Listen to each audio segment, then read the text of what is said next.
Hi, my name's Rebecca from conquerbooks.com, and today we're talking Eye of the Shitstorm, a novel about a woman who moves shit with her mind.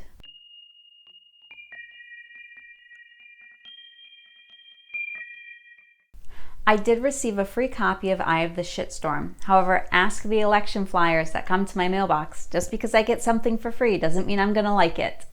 Eye of the Shitstorm is actually the third Teagan Frost novel. Teagan Frost is the main character, and I haven't read the first two novels, but I decided to jump in, one, because Jackson Ford, the author, isn't numbering them, and two, because the phrase, a Teagan Frost novel, really made me think that it was not a series you had to read book by book, but something that you could jump in and catch up on the main character's adventure.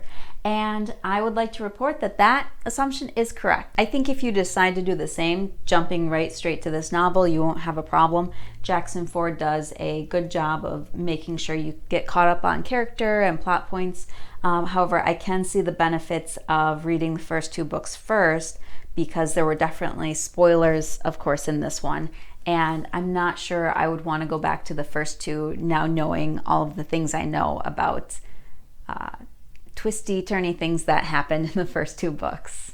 To be honest, I was really drawn in by the cover and by the title. I knew immediately looking at this that it would be something funny, and while I do like reading very dark science fiction and dark speculative fiction, I also enjoy it when an author does a great job making something humorous. And so while this is a book with some serious themes, I would say it's more gritty than dark, and there's lots of humor peppered through to keep things light.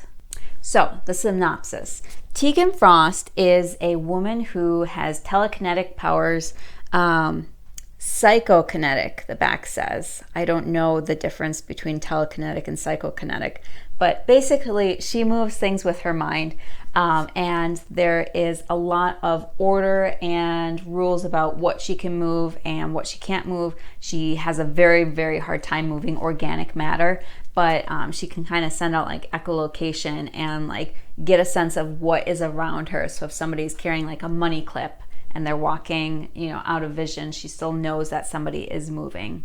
So I think that was a compelling piece of this book, getting a sense of Teagan's powers and where they came from, what she's doing with them. And basically she is working with the government. She has agreed to help them take out the bad guys in exchange for them not cutting her open, seeing how she got these powers. Sounds like a good deal, but Teagan has given up her greatest dream.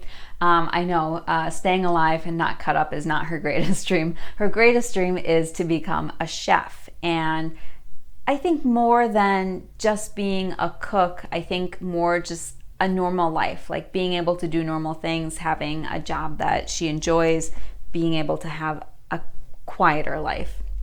So, but instead, Teagan is out fighting the bad guys, and that's really where the book opens. And Teagan is on this adventure. She is learning that there are other people like her, not necessarily with the same powers, but with some supernatural abilities. And she is running into them, and some of them are good, some of them are bad. And she gets wind of this event that is happening. This is set in Los Angeles, and I have never been to Los Angeles, and I don't know much about it, but from my perspective, it seemed pretty authentic.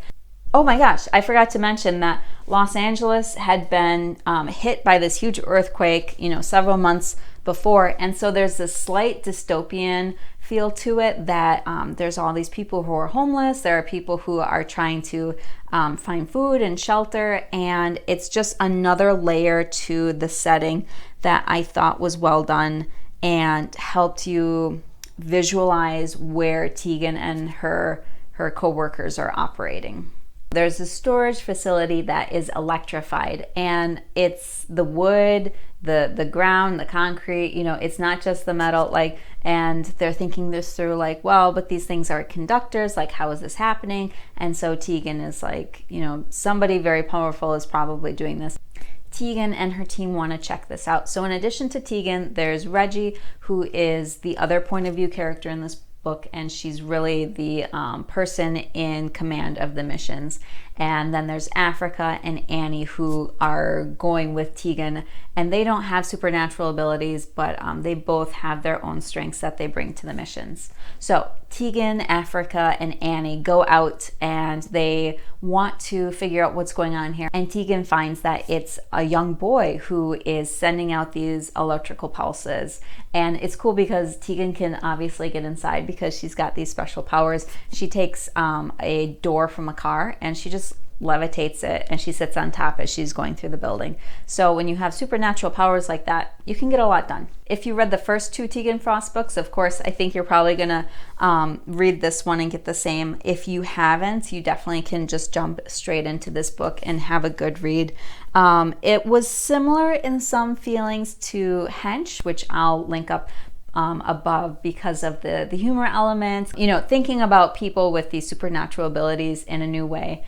Teagan Frost is definitely a kind and compassionate, superhero-esque person, but that doesn't mean she always makes the right call or deals with the people around her in the most appropriate way. So she's clearly on a journey. Thanks for joining me today. Check out the rest of the Conquer Books YouTube channel for more science fiction and fantasy book reviews, as well as some writing advice. Then head over to conquerbooks.com for more of the same. Bye.